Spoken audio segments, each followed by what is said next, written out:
Miranchuk, and here's Luis Muriel! What a way to win a game! It's his first in Serie A this season. It's a goal only Luis Muriel could score. Hello and welcome back to another episode of Serie A Spotlight. This is episode 103 and we're your hosts Matt and Jake, here to discuss a rather mental Matchday 15, brother. Absolutely crazy, bro. There were fantastic goals, red cards, there were teeth flying out of people's faces, people's eyes swelling up to the point that they look like Popeye with one eye. Jesus. Yeah, man, Lapadula, he broke his nose, had his eyes swollen, then scored the equalizer. That was I almost crazy. thought you were talking about what happened in Turkey the other day. That was fucking crazy. Did you see the president of a football team just ran onto the pitch and cunted the referee in the face, man. And then the fans started coming in and they started kicking the ref while he was down. Look, it's despicable, and the league's been, I think, halted for now. All the games have been postponed. Yeah.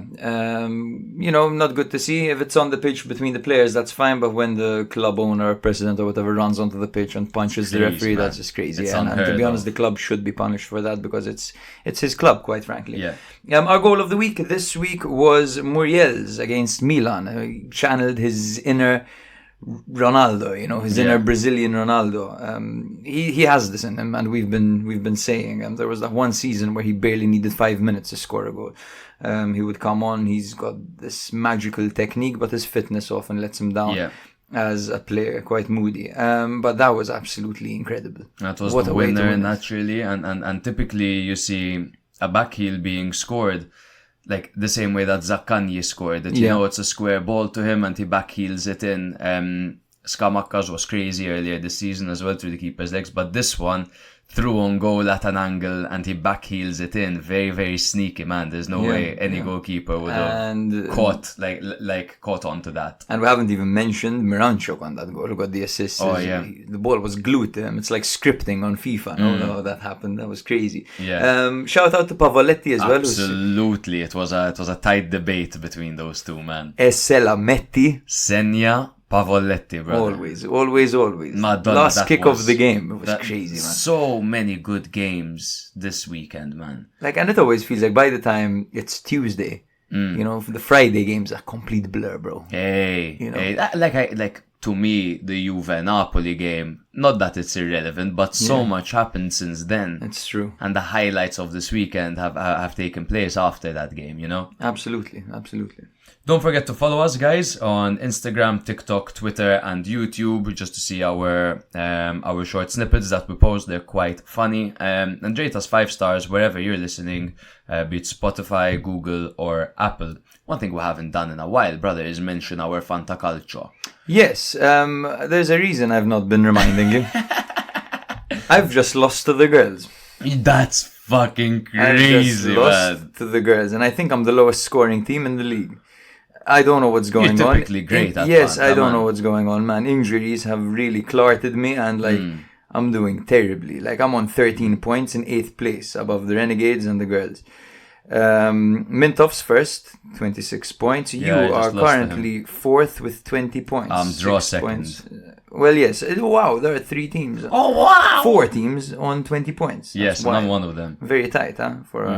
For our patrons. I hate my team so much, bro. Yeah? I prefer the other one so much. Because I took a lot of rigoristi to bank on kind of those spot kicks, but I didn't really take many players that are guaranteed to score a goal from open play. Well, not guaranteed. You can never guarantee.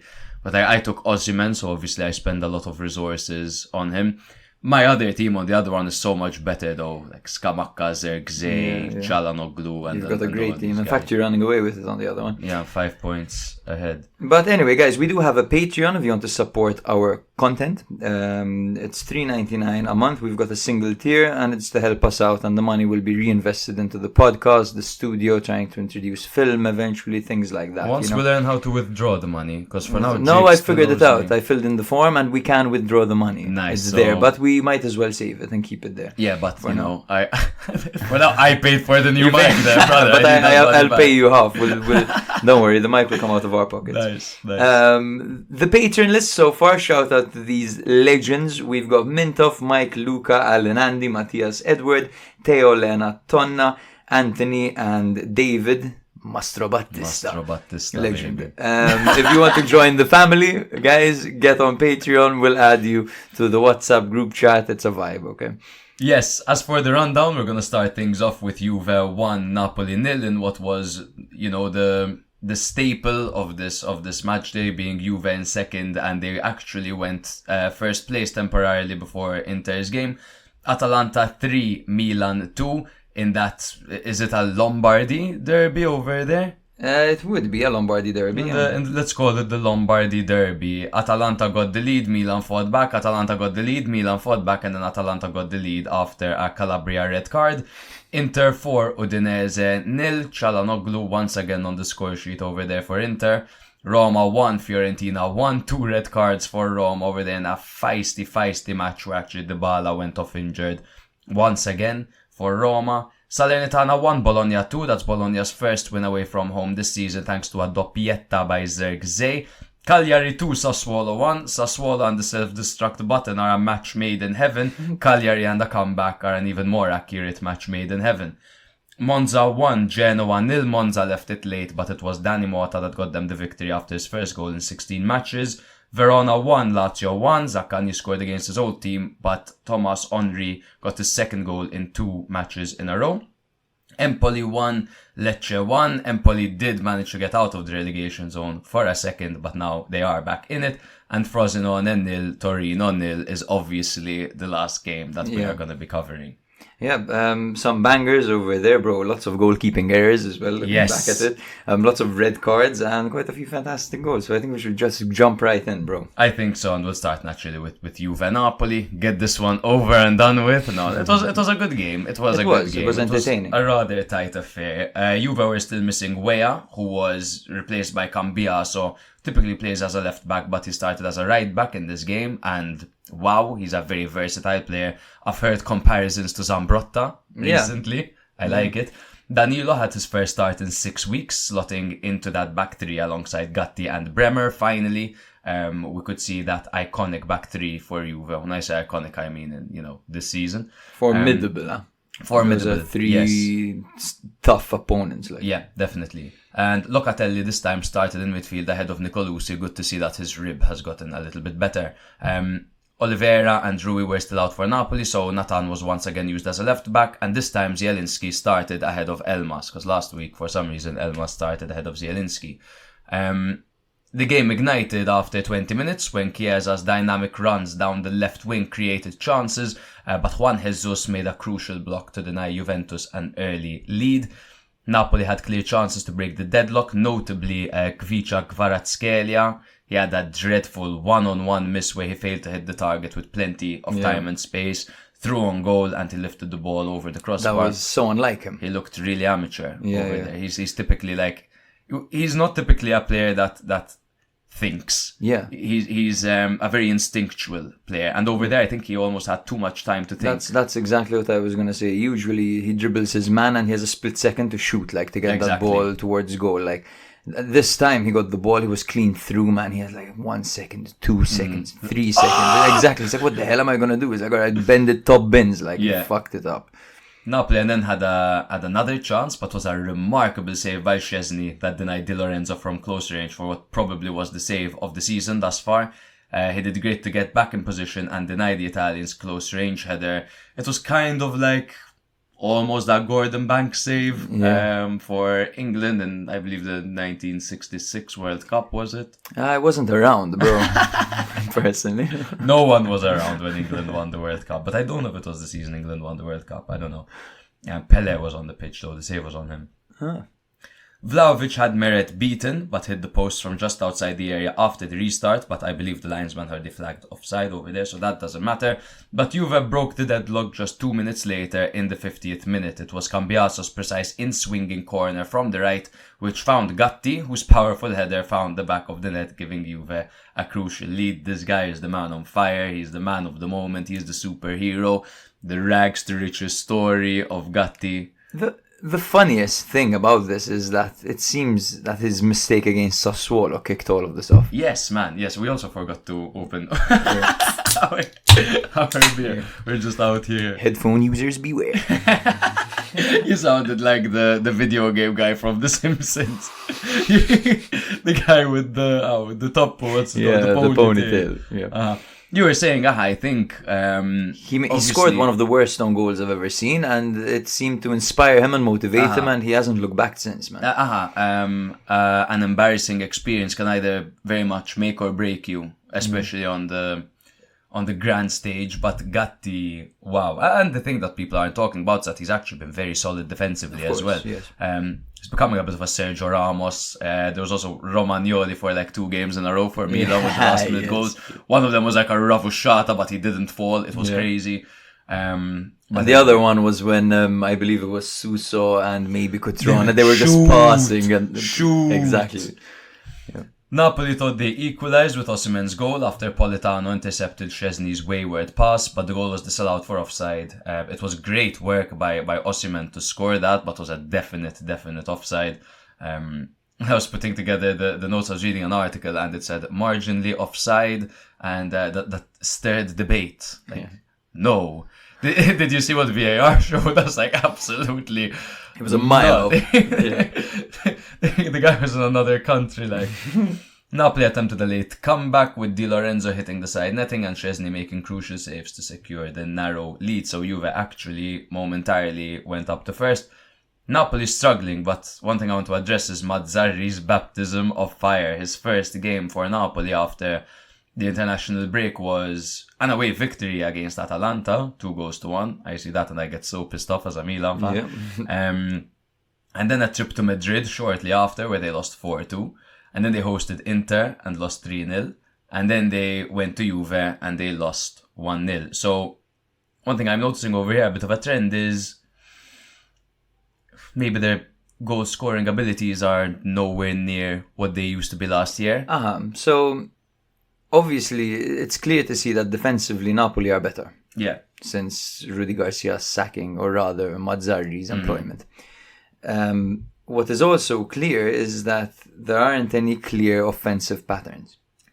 Right? So it seems that he's giving Politano, Osimhen and Kvaratskhelia a lot of freedom of expression. Yeah. A lot of room to improvise. And that obviously does not always work. It depends on how they perform on the day. If they're having a bad day, there's no system to almost fall back on. Yeah. Now, this would work, but it doesn't help, as well as we discussed last episode, that these guys are exhausted. They've been run to the ground. They were made to play against Real Madrid as well midweek, and then they had Inter right after. You know, it's exhausting for them playing that many minutes. And yeah, it's clear to see that offensively they're not ticking. They're tired, and there's a lot of pressure on the individuals to cook something up. And if they don't manage, then it's over for them. They don't really have any other alternatives. Plus, Juve are the kings at disrupting their opponent. Yeah. They will stop you from playing your game. They're so good at that. And you look at, sorry to rant here, but I have to say this as well. Gatti, Bremer, and Danilo were like proper 90s Italian defenders. The way they handled Osimhen, it was abuse. They were hitting him, like pulling at his t-shirt, you know, really taunting him. And yeah, they kept him quiet. Very good. So Napoli, clearly I agree exactly with what you're saying. I think they're I wouldn't even say they got tidier defensively, but they got way more cautious as a team. It's like even when they're attacking, they're not that free-flowing because they've always got kind of almost insecurity about what's going on at the back when they are attacking. Obviously, it doesn't help that they're playing Nathan as a left-back because typically Mario Rui and Oliveira push a bit higher up the field and it gives them that additional outlet, especially Mario Rui, who could really whip a ball in. For when the rest aren't showing up. But these are the kind of things you expect when you appoint a classic Italian manager that's used to managing teams that are battling relegation or mid-table, and you put him with the league champions. I think he trusts that front three. Look, you guys, well, debatably 2 out of 3 of you are world class. Just go give it your all. Defensively, leave it up to us. And I think that's where they're struggling. And to contrast, Juve, who, okay, it's Allegri's system. It's a very pragmatic system. Yeah, to say the least. But man, have they got the mentality of winners, this Juve team. Oh, it's next level, eh? And you look at the individual performances and the way the team kind of rejoices when a goal is scored, you know. First of all, Szczesny's performances, like these saves are, Massive. they can win you a league. Yeah. They can win you the league. Those defenders are tough, you know. They can get you like clean sheets all season long.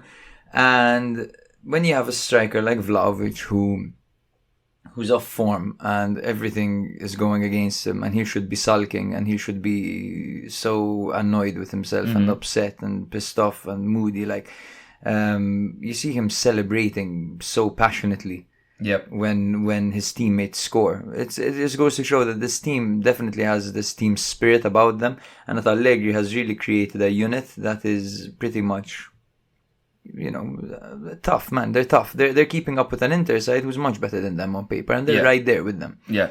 Have we addressed that Allegri isn't going to be there next season, and that most likely it's going to be Conte? I don't even think we addressed it, bro. That's crazy. What do you think's next for Allegri? Do you see him going into international management, or do you think it's not over for him? Well, I believe he's getting paid for next year. I believe he's getting by Juve, because he's still on contract for them.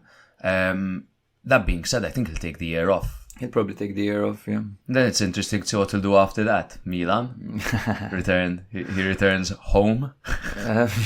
I'm not sure how I feel about that, but he's definitely an effective manager. Yeah. He's definitely effective. Let's put it that way. I want to highlight Cambiaso. It's easy to highlight Gatti. I could go on about Gatti, but I feel like they could go back to last episode. If our opinion hasn't changed, it actually proves our opinion even more. But Cambiaso on the right, fantastic. He's good. Cambiaso on the left, fantastic as well. But I think this really shows his versatility. The young man. It was a smart acquisition by Juve bringing him in. Of course. And I believe he was out on loan, right, at Bologna. And I think he learned a lot working with Thiago Motta. He's only 23 years old, and these performances he's putting in can really make him a staple in this Juve squad. Perhaps not in the starting 11 if they were to reinforce, but his future is definitely bright, and he's definitely an effective player going forward and even defensively. I think that once Weah is back into the team, he'll start right back. I think Cambiaso takes Kostic's place on the left. Kostic has been really so Juve fans, one-dimensional, and he's just not tidy at all, man. He's not tidy at all. He's often caught out of position. He often loses possession himself, be it he's trying to take on his man, or he's trying a bit of an ambitious pass, or he gets the routine pass wrong. And he's under fire at the moment, Filip Kostic, and I think Cambiaso is raising the standard for what that position needs to be. Yeah, but it's, to be honest, it's between them two. Then there's Alexandro and Iling Jr. Iling Jr. isn't given the light of day by Allegri, probably because of his defensive contribution, right? Alexandro is gone. Like, if he plays left back, play centre back at most, left centre back, and to be honest, it leaves a lot to be desired. So Cambiaso really has the opportunity to rack up some minutes this season. I agree. Juve next up, they have they have Genoa and Frosinone, which are a few softer fixtures, obviously, after the recent run that they had. They played Inter, they played Napoli, they've had a couple of tough fixtures, so they could have it a bit easier over there. One thing that impresses me about Juve is that they've played the majority of the big dogs. I believe they played 5 of them. They won 3 and they drew 2. They beat Milan. They beat Napoli. They drew to Inter. They've against the top 7. They've had a fantastic run, which is something they didn't have last season. That's it. And you know, you see, for example, you watch the Juve Milan game. You think they won. It was a weird game. Milan got a red card. Whatever. Yeah. You watch the game against Atalanta, whatever, or whoever they played, I can't remember right now. But every game they seem to win is by fine margins, and it doesn't really stick with you because it's unmemorable and it's unremarkable. However, when you look at the grand scheme of things and you look at the fact that these guys have already played most of the big teams and not even lost once to them, that's massive, you know, and that's pure allegrismo. And they're unbeaten in 10 games. How do they go on a streak like this every fucking season, man? Keep in mind that, because this team isn't playing Champions League, which is obviously a massive kind of plus for their squad, their fitness, so on and so forth. Even their focus. But they got second last season. Yeah. Bro. On the pitch, they had second last season. On the pitch, they had second. Absolutely. So it's not like this was unexpected. This is a team that came out of nowhere. In our pre-season prediction episode, I had Juve to win the league. Wow. And to be honest, I'm not backing away from that. I know Juve are a super team at the moment, but it's difficult to see this Juve losing, man. Yeah. And the next games can be quite telling. As you said, Juve have a bit of an easier run, while Inter need to take on Lazio away from home, who are a bit of a bogey team for them. Lazio seem to give them quite a few problems. Yeah. And then after that, they have Lecce at home, and Lecce are quite a bitch of a team. So these two match days coming up can really shift the tides in the table. You know what Inter have that Juve don't, bro? Depth. Well, not even. But Inter's ability to get a goal is like no other team. They're like Napoli last season. But it's not like Juve struggle, dude. Juve, when the problem is they don't push for it as much, Juve. But whenever Juve need a goal, man, they get it. Look at the Monza game. They needed a goal. They had like 30 seconds Don't left. You think it takes them a bit more effort to get a goal than Inter? Because Inter are crazy at scoring. It takes them specific situations. They need dead ball situations to get a goal. Inter, from open play, will pass the ball around 25 times, play a through ball, Mkhitaryan with the outstep, the ball is freaking spinning like a disco ball, and it comes to Thuram, who just has to literally like knee it into the back of the net. You know, they're super at creating goals out of nothing. They're a fantastic offensive side. And it's a 3-5-2. It's crazy. And this Juve have a different approach. This Juve rely on corners, set pieces, routines, crosses out wide, Kostic spamming 7 crosses into the box till eventually one of them goes in. Centre back is going up and scoring. You know how it is with them. Yeah. Just a couple more things before we move on, because I know we've been on this for a while. Osimhen's gesture to the Juve fans. He showed them they were jeering him a bit, and he showed them the 5-1 of last season, which is obviously the score. What do you think of that? So at first I'm like, because Juve had just gone first with that victory, and Napoli had gone down to 5th. So I'm like, is this guy? We're 5th and you're first. Is that what he's saying? But now they're 2nd and 6th. so I don't think so.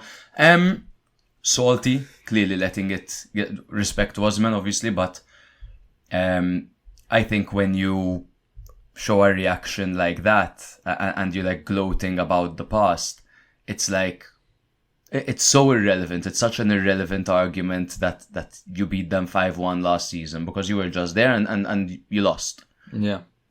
Yes, but perhaps he is reminding them that, like, you know, maybe we had a bad day. Look what we did to you. You know, I mean, look, the fans were giving him a lot of stick, and he gave them some back. You know, it's natural. I just think it shows a bit of saltiness. Yes, it does. No, totally, totally. He's definitely bitter.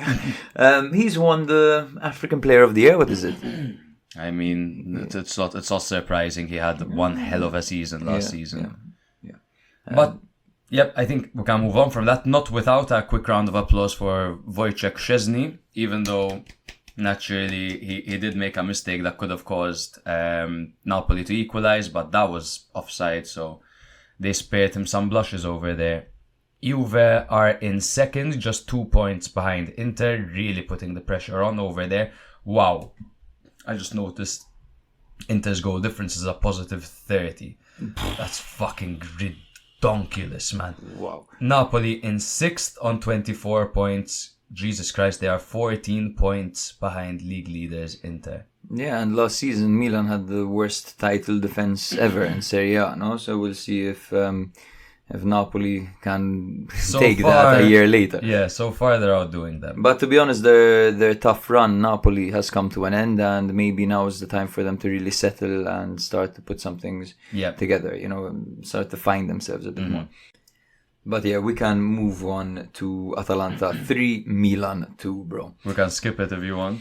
Yeah, I wouldn't be opposed to that. For Atalanta, it was the usual 3-4-1-2. For Milan, it was kind of the 4-3-3 thing they've been doing. But when you look at the heat map, it's all over the place. Like, what's happening is Theo Hernandez really playing 2 positions, and why is Florenzi playing right under his ass? Yeah, for Atalanta, it was basically business as usual. This time with Martin Deroon stepping in at centre back, as he has been doing. Yeah.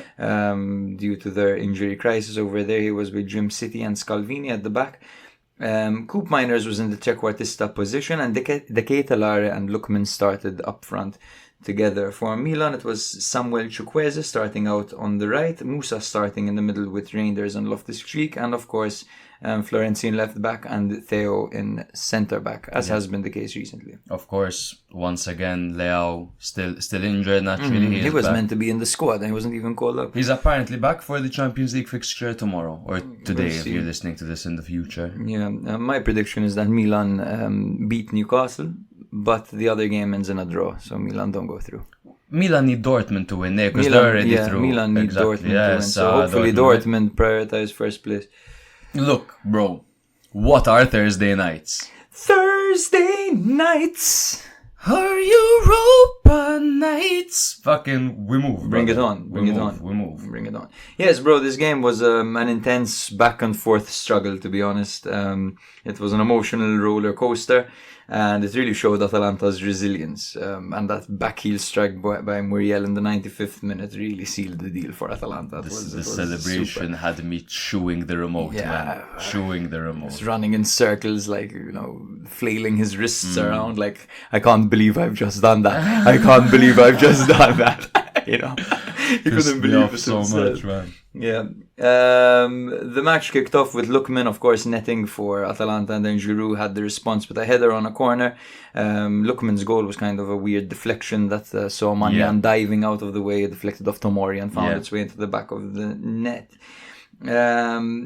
Milan responded twice to Atalanta's lead. However, there was a pivotal moment when De Ketelare, bro, was played the ball right in front of goal. He had an empty net right in front of him, and he managed to sky it somehow, and it pretty much summed up his entire time at Milan against Milan, right? Like, I was obviously like glad that he didn't score that, but you can't just help feel bad for him, man. He's got such a sad face, you know what I mean? Like his eyebrows are always like no. And even seeing him head in hands, and then it's clear that he's suffering with his confidence, because every time he does anything, everyone celebrates. It reminds me of that game last season where Milan fans were so desperate and tired of waiting for De Ketelare to do something that they started chanting his name randomly just to give him some hope. And I believe he lost the ball. Like the second they started chanting, he lost the ball. Like, and I think there were laughs, if I recall. Like you hear laughter in the stands. That shit's traumatic, Not to forget that Milan are still his parent club. Yeah, and it was actually him who set up the second goal for Atalanta. He crossed the ball into Lookman, who smashed it in, and everyone literally pointed to him. They went running up to De Ketelare, they hugged him, they congratulated him, whatever. Yeah, shortly after that, Benasser was brought on. He tried, and Jovic as well brought on to try to salvage the result. Eventually, the ball was squared to Jovic by Pulisic, who slotted it home. The man's on form right now for Milan, 2 goals in 2 games. Keep it up, Luca. Yeah, very why good. not? Like to see that. But then eventually, at the end of the game, Calabria decided to drop a man in midfield stupidly. I don't know what the hell he was thinking. Oh, but man, there were fucking 5 minutes left. There were, you know yes, what I but mean? why? There are 5 minutes left. You're pushing for a winner. But I don't think it was purpose. It was he clearly went for the ball, missed it, but got it was the man. so clumsy and reckless, man. Like he should have. He's no longer. But let us not allow him to be scapegoated for this. No.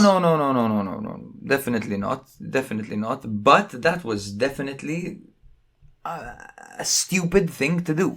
If you're the captain of Milan and you're meant to be leading by example and you're meant to be leading the charge to the finish line, the last thing you'd expect your captain to do is to go in recklessly in midfield on a counter-attack that, okay, it's dangerous, but it wasn't it didn't look like it had the potential to lead to a goal. It wasn't a clear goal-scoring opportunity. And I love Calabria. You know, Calabria is a staple of what it means to be a Milan player, coming up from the youth system, going through the shit show that was the banter era, and earning the captain's armband, and playing pretty solidly recently as well. Last year he had the year of his life. He should have lifted the Serie A trophy for Milan. And speaking on scapegoating Calabria, by the way, there are people on Twitter right now saying, oh, because he threw the armband at the end, and there's a frozen image of his face looking pissed off and him tossing the armband. He literally passed the armband to Pioli. Like, he just passed it. He tossed it to him gently. You see the video, like he's just tossing it gently. At the time, like, as if he was even thinking about the armband. What kind of captain is this? Like, what else does this guy have to prove to you that he's Milan through and through? Like, that's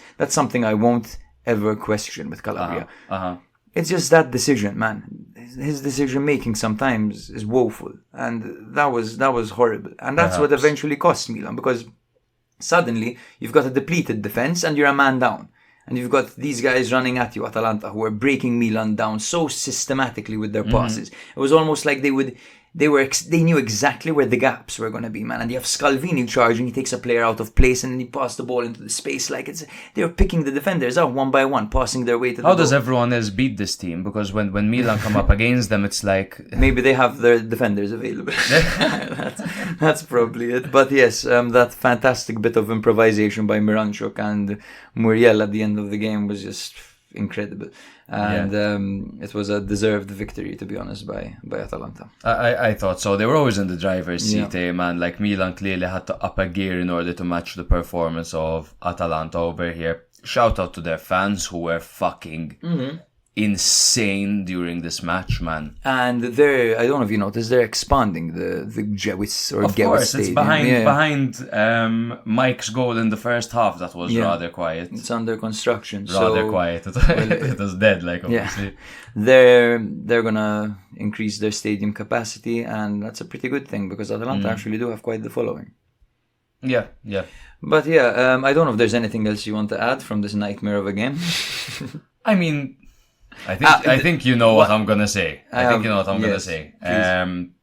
Naturally. So firstly, Atalanta really rose to the occasion. Gasperini loves playing Milan. Gasperini goes into a game with me. It's like, if you lose this game, I'm gonna beat the shit out of all of you. I'm gonna do to you what I did to Papu. Exactly. That's the way he goes into this.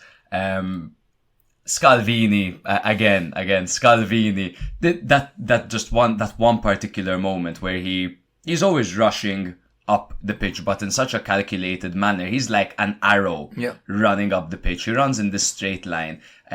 He drags a defender with him. If not, he's in space. And he just adds turmoil. And he's so quick at tracking back to get back in position. And typically, most of the time, doesn't matter, when Daron's in midfield, you see him tracking back. If not Ederson, if not Ruggeri, if not Pasalic. He has been, in recent performances, slightly suspect defensively. Granted, he's only 20 years old. However, everything I've seen from this guy is just his ceiling, crazy. Bro. It's his ceiling and the way he inserts himself. And I know which moment you're talking about. Madonna. It was before Manyan's fantastic double save, which needs to be addressed, because Lookman could have had a hat-trick, but Manyan literally saved one of Scalvini's shots after Scalvini double tackled before he got the shot off. Man. And then Lookman had pretty much an open net, and Manyan sprung to life to save that. And that's what a goalkeeper like Manyan can give you. I mean, he's absolutely fantastic. I mean, it's undeniable. I also want to highlight the fact that people criticize Pioli for not introducing new signings and young players into the squad sooner. Right? It's a criticism of Pioli. Like. Like bringing on Chukwueze and the last five. Of course, exactly. Taking so long. Where's Adli been? If you look at the trackers and the runners back on each and every one of these Atalanta goals, Chukwueze and Adli were responsible for marking their man in the last two goals. And they just didn't follow through. And that comes with tactical awareness, tactical discipline, and willing to defend and put your foot out for the team, you know. And it's clear that sometimes they're not as well drilled, and it does take time to settle into a football team and to know what your role is, to really understand your role. I think so. Musa being the only midfielder that got a full 90 minutes in this game. What have you made of Musa so far? Look, I'm Because Adli and Ben Nasser He's came better on than I for thought he would be. Cheeks and Reinders, which, by the way, two unused substitutes in midfield, probably thanks to every single Milan fan addressing their concerns. Krunic and Pobega warmed the bench for the entire 90 minutes. Yeah, and Pioli did actually say himself that Krunic isn't having a good moment at the moment, and Pobega, let's be real, he's limited. He's limited, yes. He's suffering a little bit as well when it comes to confidence. He hasn't really found himself at all. He loses the ball a bit too much, quite frankly. Yeah. I like the player. I like what he can do. I Same. appreciate his style.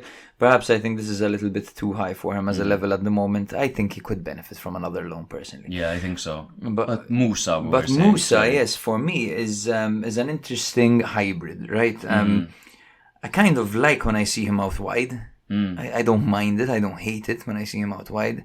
I think he's built almost to be a winger in a 4-4-2. I feel like that's almost his best position. I like that he's quite technically gifted.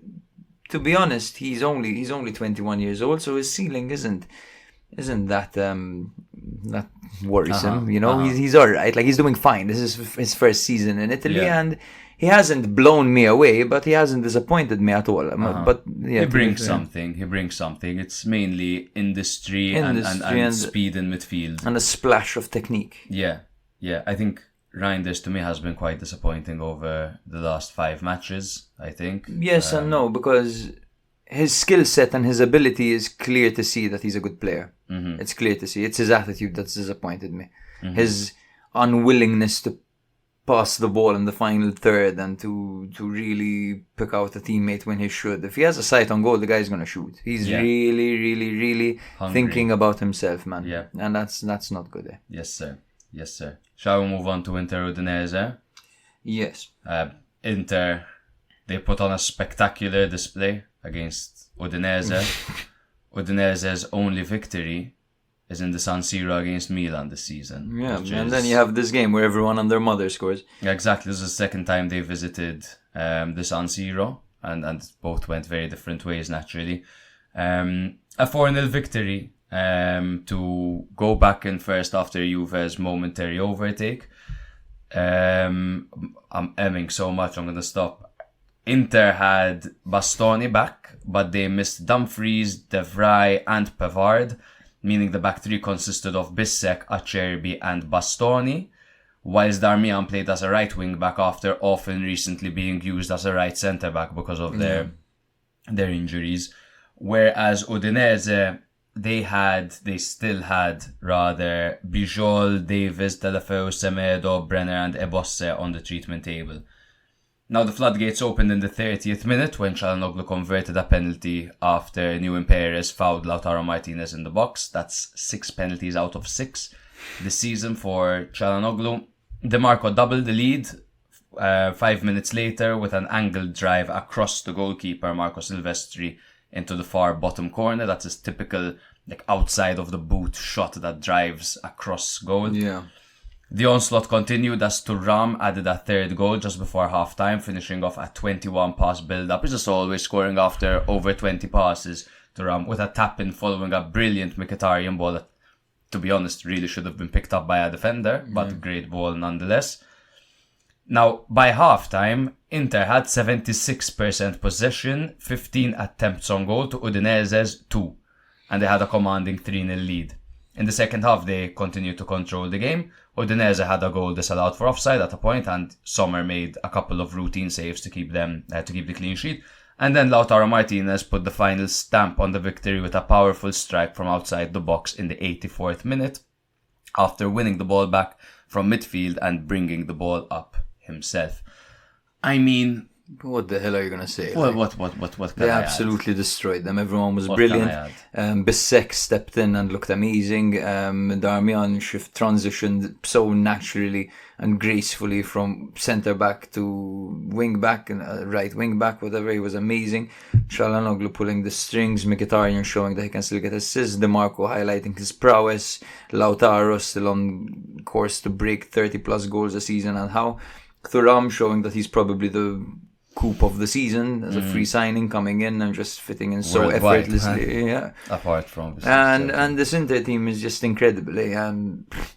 The Udinese team is not an easy team to beat, and they've drawn so many games against big teams, and they've even beaten Milan. You know, they're not a pushover team. Inter kill a team in 5 minutes. That's what they do. It's what they did to Milan in the Champions League. It's what they often do. They get the majority of their goal. They smell. They're like sharks. They smell like a stun blood. grenade. Exactly, and they attack. Like here, you see the first goal by Çalhanoğlu, 37th minute. Their third goal, 44th minute. 37, 42, 44. Like, Fuck off. like, look at that. Yeah, you score in the 37th minute, the first goal of the game, and you go into halftime winning 3-0. That's fucking crazy, man. It is. That's crazy. They're really good, man. And I think they are a sleeper pick for possibly even Champions League winners, huh? Yes, man. Yes, they're there. Because there aren't as many commanding teams at the moment in world football. Now, I don't think that if they were to go up against Bayern Munich, Real Madrid, Manchester City, whatever, they'd be favourites at all. They're definitely going to be the underdogs, but that's what they want. Yeah.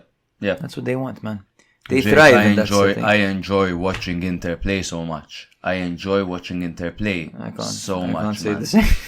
I mean, it sucks, obviously, man, but I like to watch football as a bit of a neutral, especially if Inter plays Sunday, Milan plays Saturday, and Milan have won their game, and then it's Inter, and they're just killing it. I'm like, fuck. It's just crazy how we're so used to, in recent times, whenever Milan had a team that's ahead of them in the table drop points, Milan would seem to fumble or they'd hardly get across the line, right? You look at Inter, man. Juventus pulled off a statement victory. They're up against Udinese and they smashed them 4-0, you know. Things don't get to them. These guys are soldiers, you know. Yeah. I want to highlight the return of Bastoni.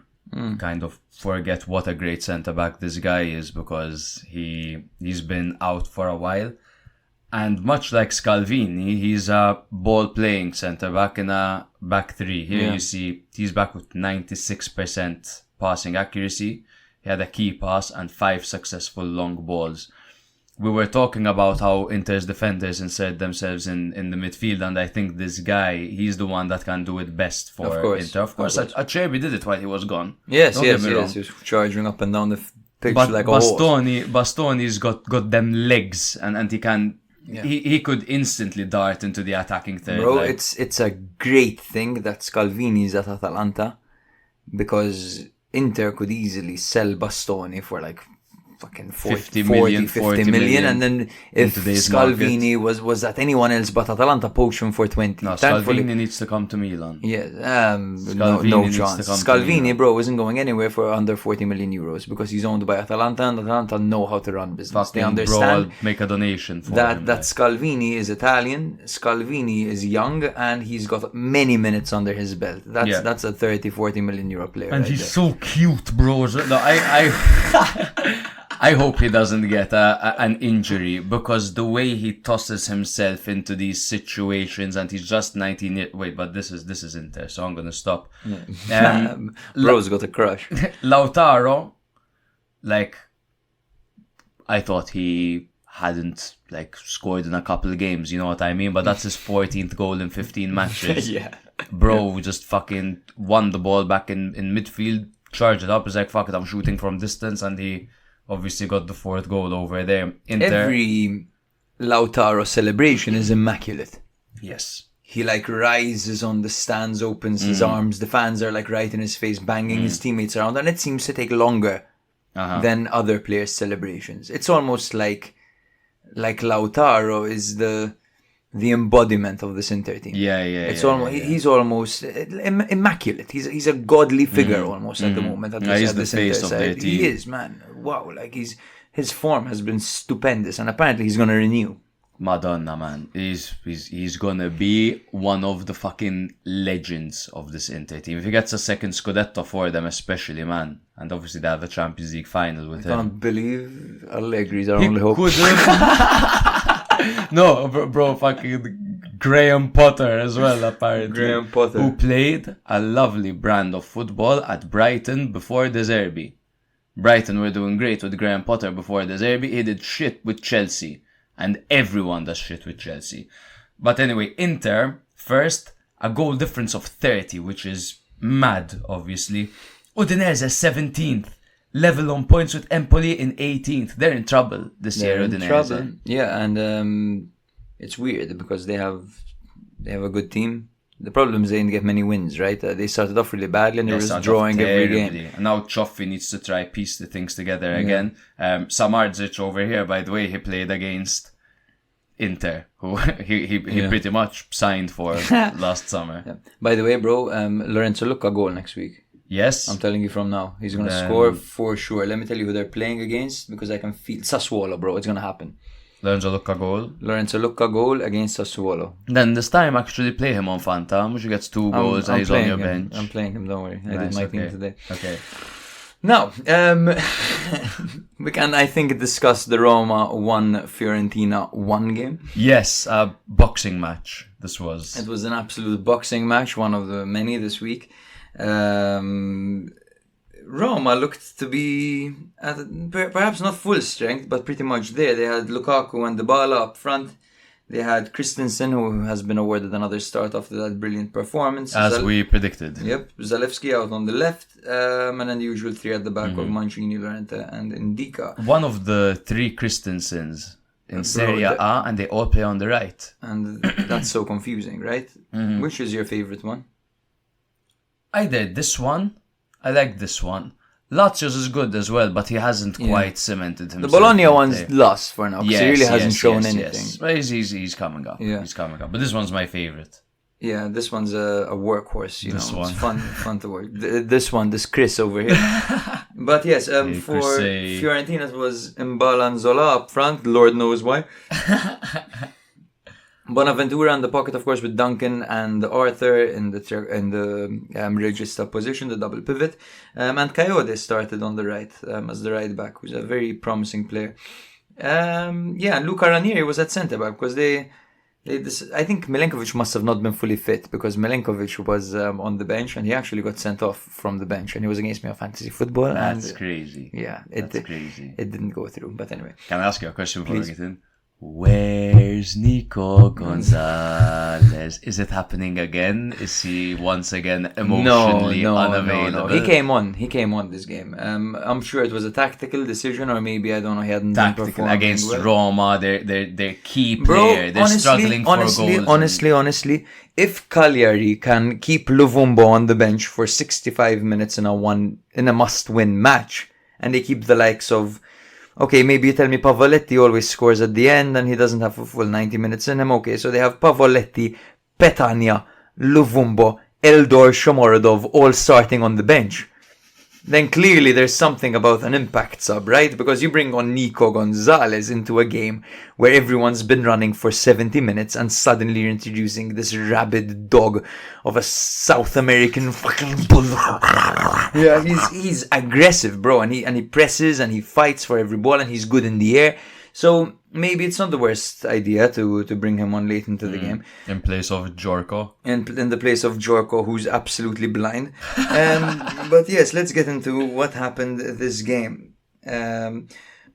Roma were aiming to close in on Milan in 3rd spot, and the game ignited early on as Lukaku's header off of Dybala's assist after a lovely Cristante back heel.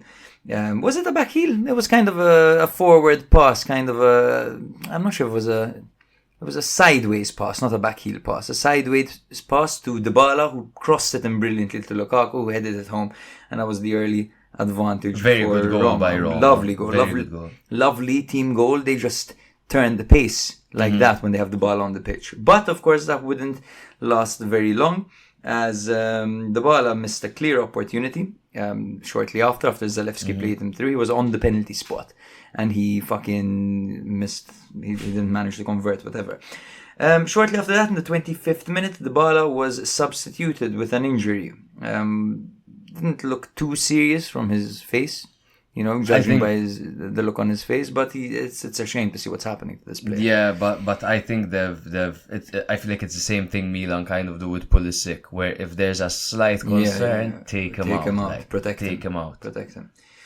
Yeah. After this, of course, Zola missed a golden opportunity after he was played through. Bonaventura came agonizingly close as he hit the crossbar. Hikone didn't open his eyes and didn't pass to teammates who were in ample space.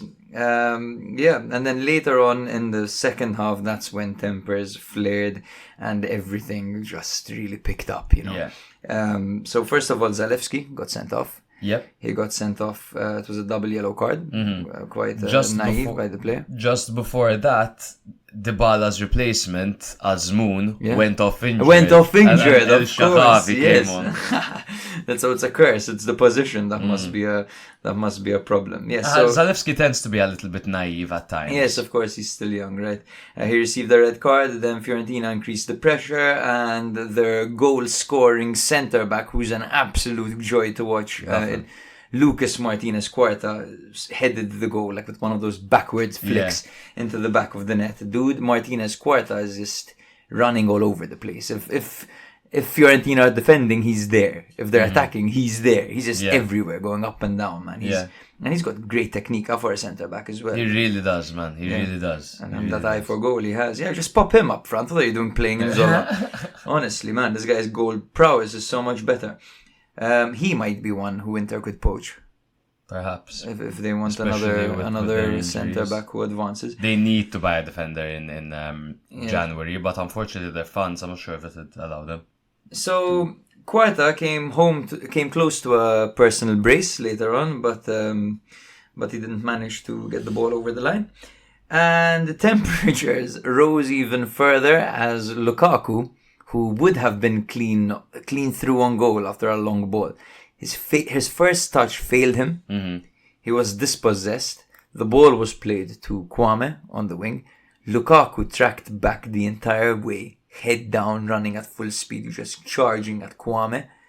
Slid in, like not even slid in, he flung himself in, studs up, completely missed the ball, collided with Kwame, tore his sock, like in the slow motion replay, you see his sock tearing, like, Jesus. and drops him to the ground. That could have been a real leg breaker. It was a horrible challenge by Lukaku. Straight red. Straight red, right after you see Italiano was fuming. He was furious. Then you see Mourinho looking around like he was a victim. Like, can you believe this? He sent him off for that. Like, of course he sent him off for that. That was attempted murder. But Lukaku had often been criticised for his first touch, particularly in the Premier League. And Zlatan called him a donkey as well. And the implication of a donkey in football terms is someone with a terrible touch, right?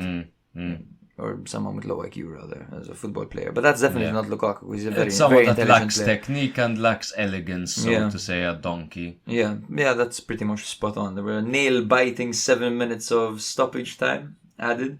They saw hope for Fiorentina, but ultimately the referee showed another red card to Milenkovic on the bench this time, and the game ended with Roma in 4th place alongside Bologna. And that's it, pretty much.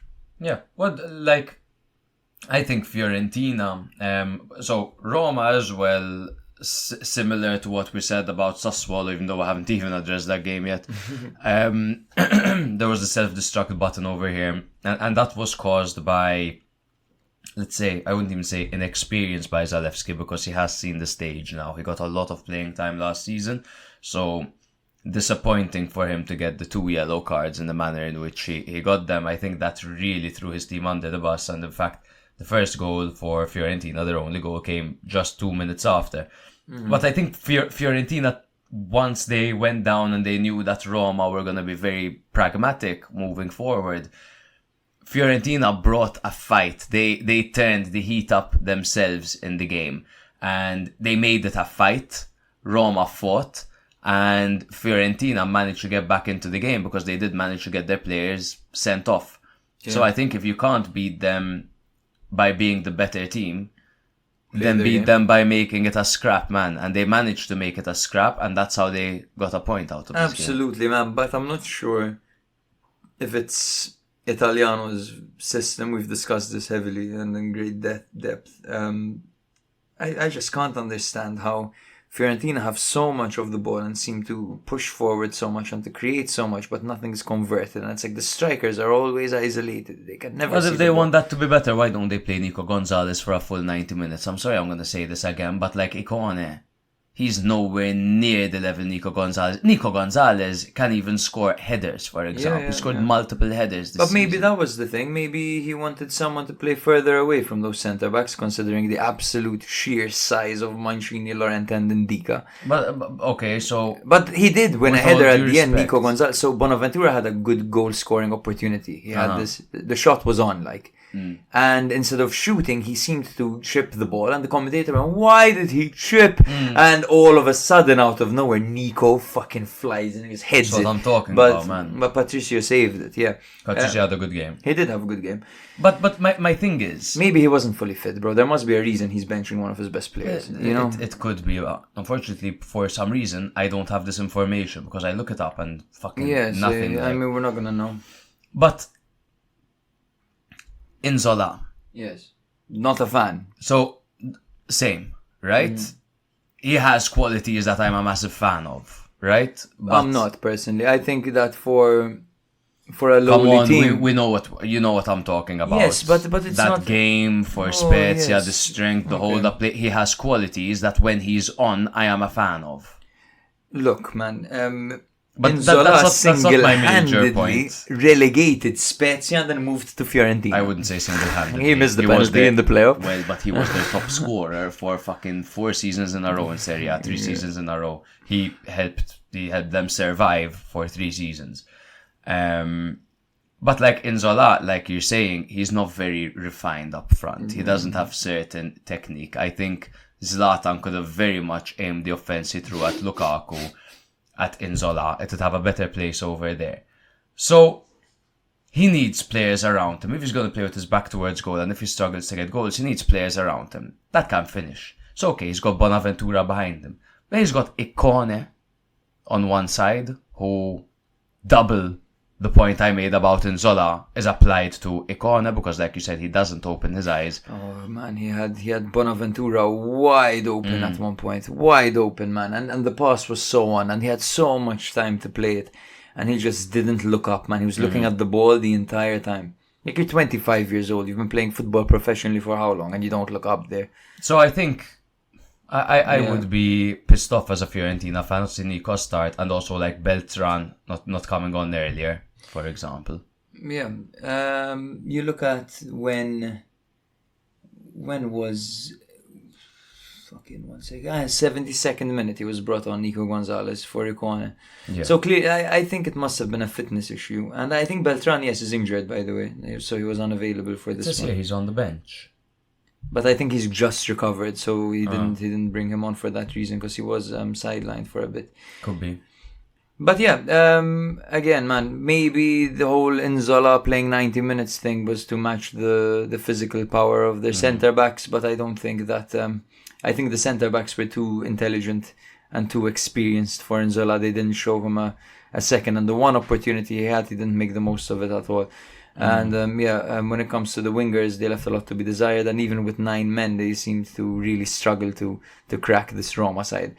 A fun moment from the game was when Mourinho gave a sheet of paper to one of the ball boys who ran up to Rui Patricio to show him a new formation. It seemed to say El Shaarawy on the left and Bove up front and like Eserno, so exit. Okay. I think it was something like that. So probably an offensive counter-attacking system for when you're down to 9 men. Yeah, probably. Well done. I almost forgot we had that FIFA game where I got 3 red cards. Bro, recently. Remember that? But anyway, back to our podcast. Bro is Roma. Yes, Roma are currently in 4th place, as I said, tied on points with Bologna, of course, 25 points, while Fiorentina are in 7th place with 24 points. Salernitana 1, Bologna 2. Brother, I believe you won this bet. You said Bologna are going to get their first away win of the season. And I thought the curse would persist, personally. I thought it would be a 1-1 or something. What I didn't expect, bro, was a Simeon Wank goal. Oh, the wank, bro. The wank. The fucking wank. The wank. Like I said, Bologna's first away win this season. this temporarily propelled them into 4th position, but they're now 5th, level on points with 4th placed Roma. The hosts got their first. that was a dreadful. My voice cracked while emming. That was crazy. You're not usually an emmer. Huh? I'm more of an emmer than you are. I am. I am. I try. But your M's are confident. They're like, you just throw them out like fucking. I don't like it, man. Sometimes, in fact, I just go silent for like 3 seconds. That's me avoiding the M. Is that better though? Everyone says it's like if you take a public speaking course, they say don't M, just stay quiet and exactly, think. Exactly. But Emming shows that you are thinking. But the power in the silence. Power in the silence. Power in the silence. The hosts got their first win of the season against Lazio, but it was quickly followed by a 3-0 thrashing at Fiorentina, so they remained rock bottom. Pippo Inzaghi faced his former club without Guillermo Ochoa, who was replaced by Costil. Shit. Oh, did a great job, huh? He was woeful, bro. Bro. You know, when I used to say that when Brahim used to shoot, he used to go... Yeah. And like when he made that save, he went like... Ah! I can't believe that save. He kind of just rolled it back to Zirkzee, man. Literally, like it was so unnecessary. But anyway. Bologna had a lengthy list of absentees, including Riccardo Orsolini, who I can't wait to see him back, Bonifazi, De Silvestri, Sao Mauro, Jasper Carlsen, and El Azzuzzi.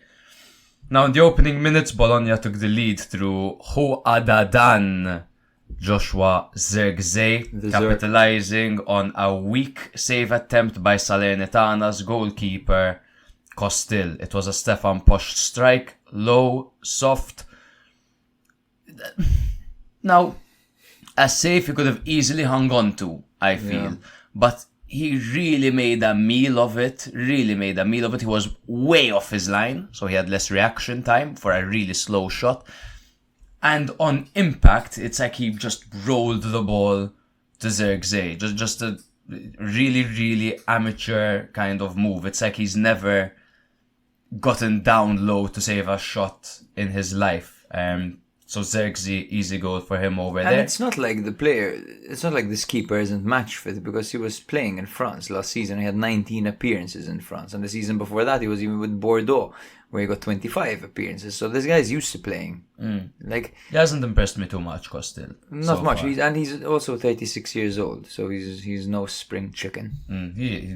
He could be Giroud, like he could actually be Giroud. They look so alike. Yeah. Zirkzee continued his impressive form, anticipating a defensive error. This was a terrible back pass, and he just dribbled the keeper in classic Zirkzee fashion, and he finished into the empty net. Was that Mazzocchi? That gave the pass? Yeah. I believe so. Right? Yeah, classic. Terrible pass. Yeah, but a striker, he needs to be in the right place at the right time. He needs to read the slow pass. Brilliant. Zirkzee, so saucy, man. Now, Salernitana's coach, Pippo Inzaghi, made a few tactical changes. In the 34th minute, he switched to a back four, aiming to address the defensive vulnerabilities that were going on. The alterations seemed to inject some life into Salernitana's style of play, with Boulaye Dia coming close to scoring from a volley shortly after. And then after that, the match became very physical, much like the Roma-Fiorentina match. There were 6 yellow cards for Salernitana players, particularly Alexis Salemakers, who endured very rough treatment from Salernitana. They were kicking him, they were pelting him, and tempers flared even more towards the end, and there was even a lighter thrown at Salemakers from the stands. Then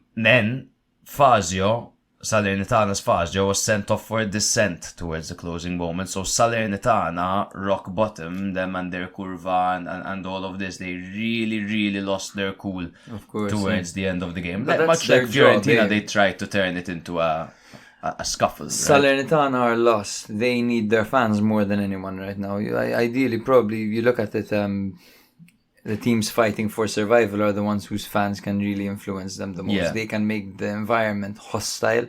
These games are usually not as big, not as watched, so you get away with a bit more, you know.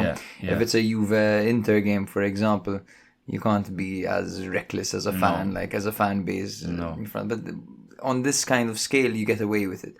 And Salernitana fans, their fans are experts at doing this, at creating a hostile environment, at taking the piss out of the players on the pitch, at lobbing stuff at them, putting up banners that will get a reaction out of them, chanting, like provocative chants, of course. And that's what they do, Salernitana. And they almost got back into it with that Simi and Wankwo goal. Yeah. They pulled a goal back with 15 minutes remaining when the Wank scored from a well-taken shot from the edge of the box. However, they didn't manage to get away with anything from this game, but the Wank is back. Dude, the duality of Simi and Wankwo. Did you see? Okay, so in the 75th minute, he took that shot with perfect technique. Remember, lanky 6'6" Nigerian striker, Simeon Wankwo, right?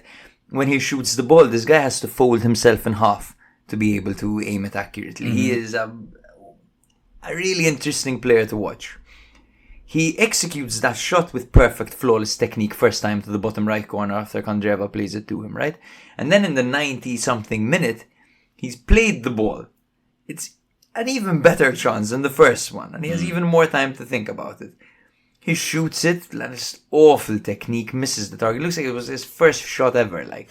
So I don't understand how a player can be so moody, how he can display such technical excellence, like, and then just hit the ball so badly. But it's not been his season. That goal was the only, I think, positive touch he's had of the football, because otherwise he misplaces it. He's really clumsy on the ball this year. Hopefully it's the start of something. I hope so. I hope they really need him.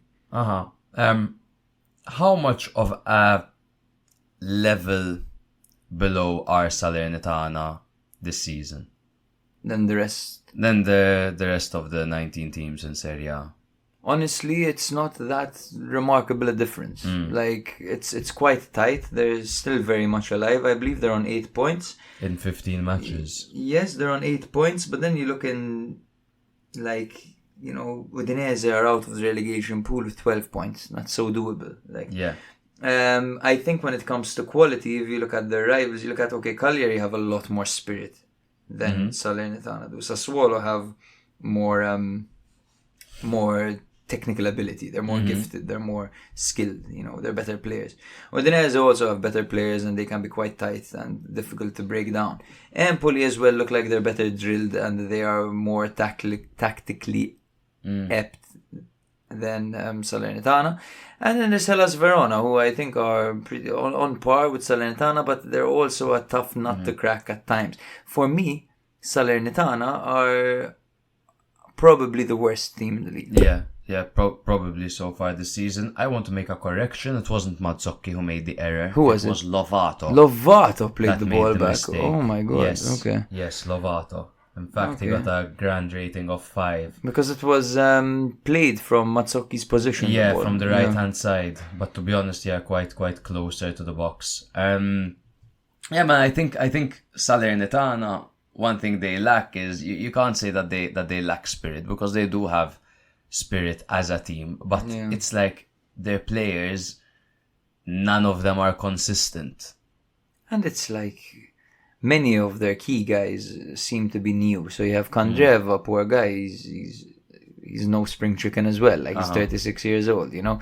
You look at Mazzocchi, who was kind of like a half a season merchant, where he had half a season where he was great, and then he kind of dipped back to being average, you know.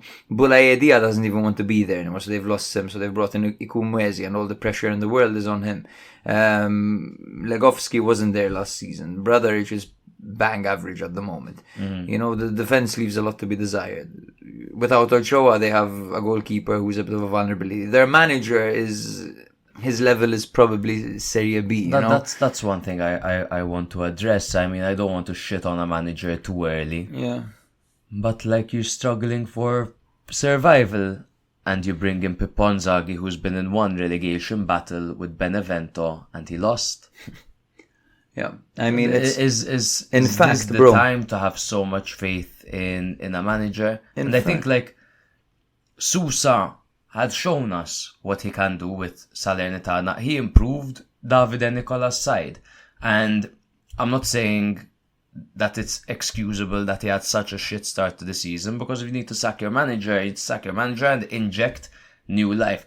But Christ, man, get in that case, get someone that's been there and that's helped teams survive, because Salernitana 2 seasons ago, when they were battling relegation, they were dead last for ages. They went to 2 managerial changes. Yes. They sacked their first coach, appointed another one. And then they had another coach, and they got Davide Nicola on board. And Nicola had helped them survive. Exactly. Yeah, absolutely. And the fans are fully aware that the direction that the team's heading towards is not ideal. And in fact, scattered around the city of Salerno right now are many banners made by the Salernitana faithful against Ervolino, the owner of the club. And one of them is like, I saw it, Ervolino piccolo uomo, small man. Ervolino out, things like that, like scattered around the city, It's just not a well-run club. And now what will happen in January, as we know, which is only, by the way, a month away, Salernitana will probably bring in 9 players. 9 random players. 2 of them that we would... They won't have Dia. Yeah, their entire team is going to AFCON. It's crazy. Koulibaly is going as well. It's not going to be good for them. That's going to be a very, very rough period. But we'll see what they can do, man. Usually their January signings are pretty good. Yeah. Bologna, quick word of praise, naturally. Obviously, we all know that they are in a higher position than one would have anticipated, but wow, this team can really... In this game, okay, maybe they didn't show everything that we've seen so far, but they got a victory that is... It has them high up, man. It has them in 5th, level on points with 4th placed Roma. Salernitana, on the other hand, 20th on 8 points in 15 matches. And Bologna once again exercising their depth by playing Remu Freuler this game, who I'm surprised doesn't play more often. Yeah, that's true. But yeah, bro, that brings us to the highlight of the finally, man. Yeah, finally, here we are, bro. Cagliari 2, Sassuolo 1. So one thing I love about Claudio Ranieri, as I mentioned earlier this episode, is he likes to keep his guns in the holster until he really needs them, So he'll keep the likes of Petagna, Luvumbo, Eldor Shomorodov on the bench. He started this game with a flat 4-4-1-1 classic. He had Scuffet in goal, who, by the way, I saw him, I was like, Cranio. And I'm like, wait a minute, that's not Cranio. This is Cagliari. Guy looks just like Cranio. So, goalkeepers in Serie A, I think they ran out of faces to generate, so they're just putting, Giroud, Cranio, and just generating common faces. Literally. But anyway, it was the usual back four. This time it was Oristano starting out on the right and Nathan Nandes starting out on the left. Nathan Nandes played a terrible game. He was full of industry. His work rate was remarkable. He fought, but none of his crosses seemed to land, and he was eventually substituted. Sulemana and Prati were in the middle, with Viola playing behind Lapadula. Do you know what the right way to pronounce Nandes' first name is? Nahitan? No, it's like you're saying Nathan, but you're Ed from Ed, Ed and Eddie. Nathan! Nathan! Okay. Now, for Sassuolo, it was Dam and Dummer in defense with Erlich and Rowan. Mattias Vinia out on the right, Vinia on the left, Toljan on the right. A double pivot of Racic and Henrique with Thorsvet as the trequartista, and he started the game with a full set of teeth. Castillejo out on the right, of course Pinamonti up front and Lauriente on the left. I feel like this team changes a bit, so might as well read the lineup. Jake, so, please. Dove Berardi? Berardi infortunato, sì, non è fortunato. Non è fortunato perché è infortunato. Perché tremalad. Perché tremalad. Berardi was unavailable for this game. Cagliari were denied by a goal line clearance in the first half, and Thorsvet clashed with Sulemana and lost 2 teeth. After receiving some treatment on the sideline, he actually stayed on. which is Crazy, mental. I couldn't believe it. He was the first warrior of this game because in the second half, that's when the action really picked up. In the first half, sorry, of course, I should mention that Dom scored. Ehrlich scored the header. Okay. Dumb. And then in the second half, Dahmer got sent off. Okay, for a second yellow card. And Dahmer, of course, is Ruan Tresoldi. Obviously, this isn't a jab at the personnel. It's more of a jab at Sassuolo's centre-backs in general, who never seem to perform well. And Ruan Tresoldi is so clumsy. Listen back to season 1, our victim was Vlad Kirikes. Kirikes, man. It's like everything he would touch would turn to shit. Literally. Luvumbo was brought on in the second half, and that's what sparked the comeback for Cagliari.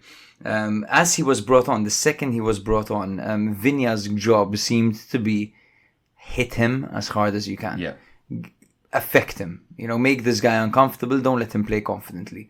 So the first time Luvumbo got the ball, Vigna charged him, dashed into him maliciously, fouled him and hit him in the face with his elbow, kind of as he was landing. Luvumbo was clearly hurt by it. He got up, he shook it off. Then he got the ball again. Vigna came to aggressively mark him again, and Luvumbo dribbled him 3 times. I kid you not. He went left, then right, then left again. He was just taking the piss out of him. And this is when I was like, all right, this is serious. These guys, okay. So you have one guy playing on Sassuolo who's got 2 missing teeth. The other guy who's just been clattered and he's taking the piss right now. And then Ruan Tresoldi's red card for kicking Lapadula in the face was horrible. He broke his nose and his eye flared up. It was so swollen the second it happened that his eye was closed, one of his eyes. Once again, he received some treatment, probably got some kind of anesthetic or something for his eye, and then it seemed to actually go down, the swelling. And he continued playing again with a warrior, Lapadula is. So it's the dying moments of the game, right? Vigna actually tried to go in hard on Luvumbo again and went in so hard he injured himself and was substituted through injury. Jesus. So he hurt himself trying to hurt someone else. Yeah. Very, very naughty player over here, Vigna. Oh. So yes, it's the dying moments of the game. We are talking the 93rd minute over here. Sassuolo are a man down, but they're 1-0 up. Cagliari have been pushing all game, but none of their crosses seem to be landing, right? 93rd minute. Luvumbo crosses it in. Lapadula takes a touch, volleys it, slight deflection, back of the net, goal. Celebrates.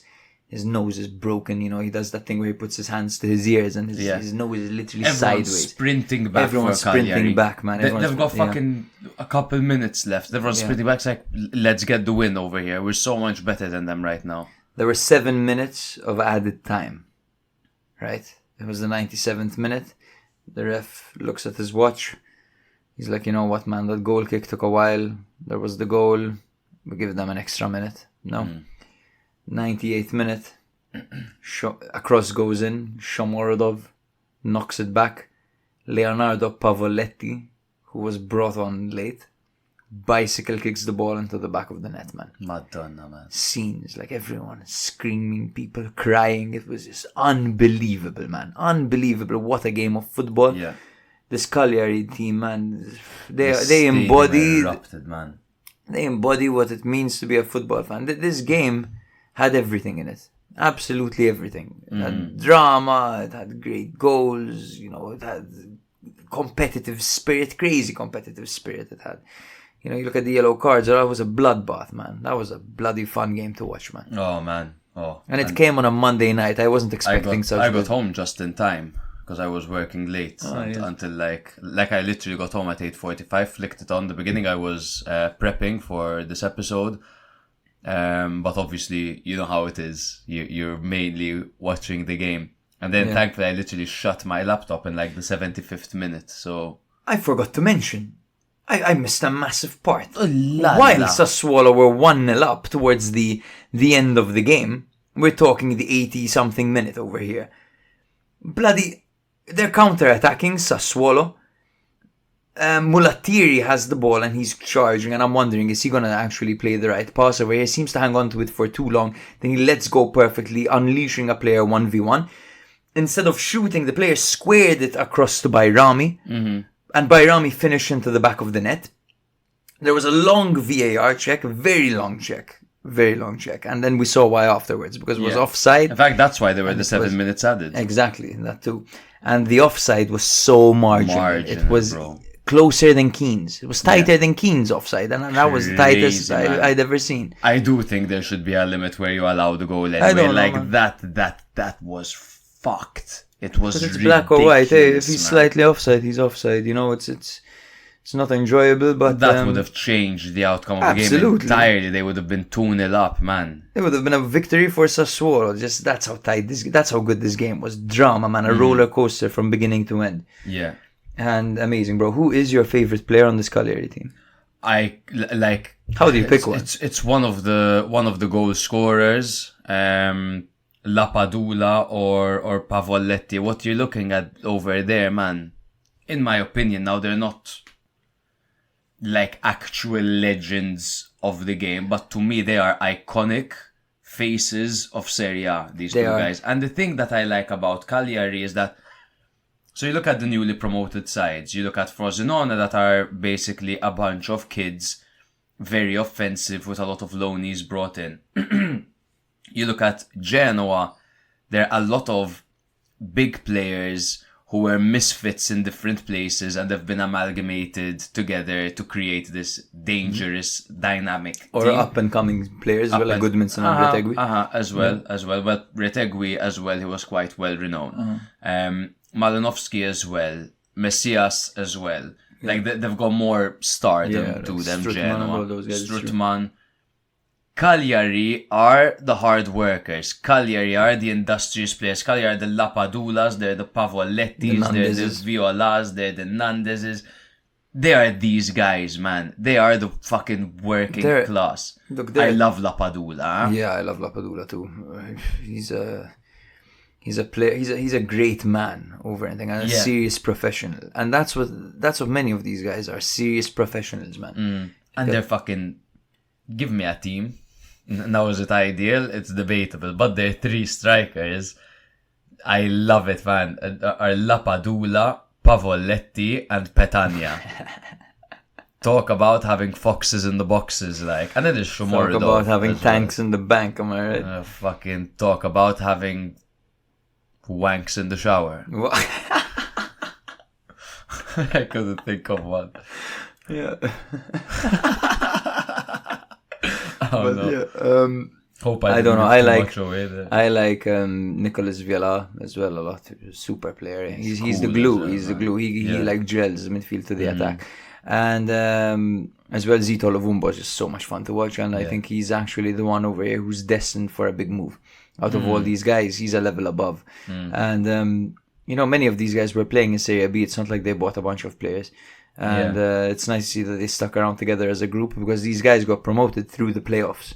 Yeah. And they showed great spirit, the exact same type of spirit in the playoffs as well. They've been doing this since last year, guys. I mean, Pavoletti scored winners at the end of games. You had Lovumbo dribbling goalkeepers as well against Bari and all that. Lapadula last season in the Serie B and in the playoffs, he was fucking ridiculous, man. Yeah. He was Robin van Persie, like. But you look at just what, firstly, just look at the results Cagliari have had in recent times this season. So they got off to a bit of a disappointing start.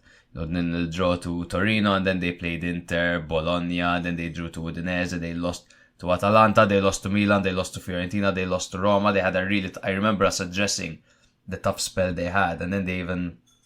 And then there was the 2-2 draw to Salernitana. And then you see it begins.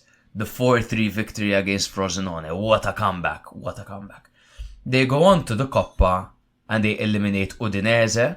Cagliari do that. They come back to Serie A and they beat Genoa at home 2-1. And then they lose to Juve 2-1. Come back. They hold Monza, who are no fucking joke. Yeah.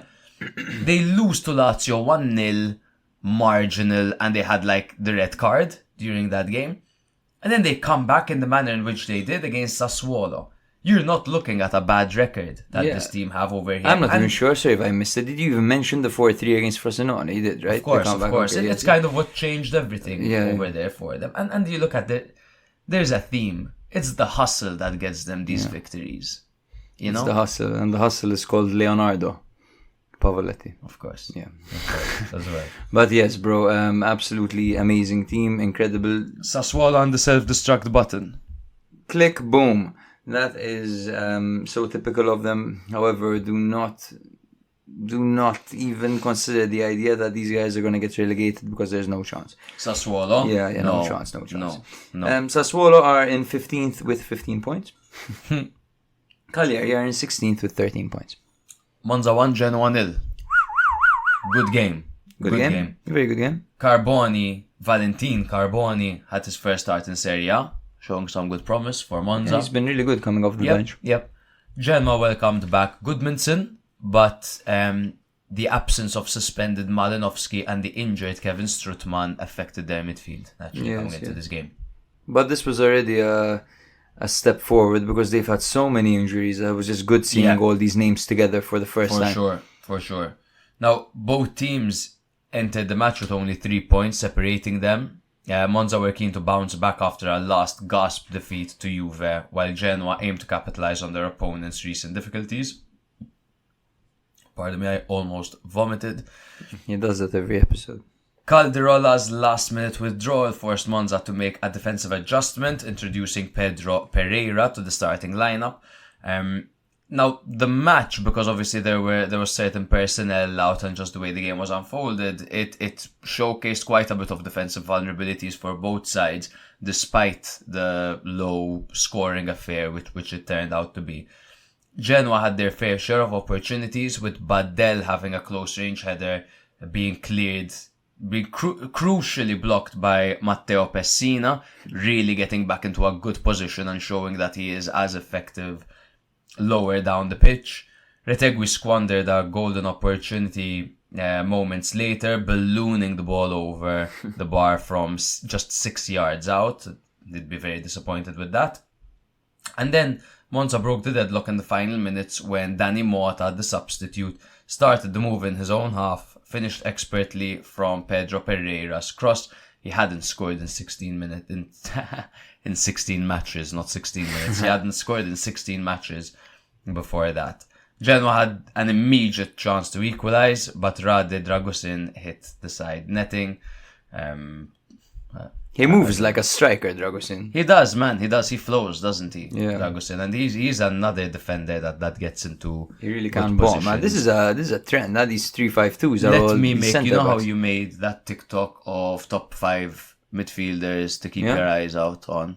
Let me do centre backs. Do it, please. I could literally say them right now, but I won't because it will spoil it. Scalvini, Buongiorno, Dragusin.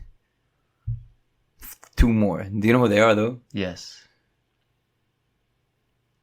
Pongracic? And Pongracic. Ooh, Baschirotto. Yeah, he's fun to watch. But then you put Baschirotto, you can't put Pongracic, I think. Because too lecce, man. I'll think about it. Yeah, but that's interesting. I love that shit. We should totally do it. Mm-hmm. I have some cool ones. So I brought up a point on the group chat which Cesco disagreed with. God bless him. Where I said that I prefer the role that Pessina has taken at Monza as opposed to the role he had at Atalanta. Now, obviously, at Atalanta, he was in heavy rotation because they had Miranchuk, they had Malinovsky, and they had all these guys in the attacking midfield role. But he was playing as an attacking midfielder. Here at Monza, he's really matured into this, you could say, box-to-box midfielder. Mm-hmm. But a very mature one at that. Pardon me. That really prioritizes the defense and the balance of the midfield. Mm-hmm. He does a great job over there. You see him getting back in this game and getting a crucial block over there. It's not the first time we see it. I think this position is better suited for him, especially when you consider he's not incredibly refined in front of goal and in or around the box. He has good moments in him, but it's not like he's consistent there. What do you think? I think he's a very smart player. Mm-hmm. I think he is very mature and works very hard. And if you look at the possession stats of Monza, it's always the defenders seem to have the most of the ball. And then from the outfield players, like besides the centre backs, it's Pessina. Everything goes through him. And Pessina is just the heart and soul of this Monza team at the moment. In the double pivot alongside Gagliardini, they make a really good duo, and it's almost like they're running for three people sometimes. Yeah. So I do like this new role for him. I don't think as a trequartista I don't think he had a shout, for example, for a starting spot in the national team. But in this role, he might one day. He might one day, because he's not even that old. He's 26 years old. Yeah, 26. Me and Pessina are the same age. That's great for my confidence. Fantastic. I would agree with you over there. He has a brighter future, I think, in the role that he's playing. And I think if Monza were to win a few more penalties, he could have the Çalhanoğlu effect, because he is decent from the spot. Yes, and he's just a pleasure to have on the team, because he can fill in any midfield position anywhere. Yeah. They are just a team of locals, aren't they, man? Monza. You look at the amount of Italians over there. Was this an all-Italian 11? No, not an all-Italian. And Pereira. I think that's it. Everyone else is Italian. Ciuria, Carboni, Colpani, Colombo, Gagliardini, Pessina, Carboni, D'Ambrosio, Di Gregorio. Give me a break, man. Damn, all you need is some fucking cheese on it, man. And you've got yourself many different plates of pasta. I think Pereira had a good game. He grabbed an assist. And this was, obviously, weren't expecting him to start over there. But let's jump to Genoa have a very good starting 11, and they had a great campaign in Serie B last year. Do you think they're underperforming, overperforming, or performing up to their standard in Serie A this season? So I don't think they're underperforming, and I don't think they're overperforming. I think they're doing just fine considering the situation. They seem to have missing pieces at different times. Yeah. So when they started the season and Retegui was fit and Goodmanson was fit, they were flying pretty much. I wouldn't say flying, but they were up there. They were getting their victories. If you look at the way they started the season, I think they even beat Roma, if I'm not mistaken. Yeah, they beat Roma as well. They were doing very well. But then everything seemed to fall apart. Retegui's been struggling with injuries. Junior Messias wasn't available from the start and has only become available recently. Yeah. And Malinovsky picked up form late as well. He picked up form when Messias, Goodmanson and Retegui were all out. So that was actually a pretty good thing for them.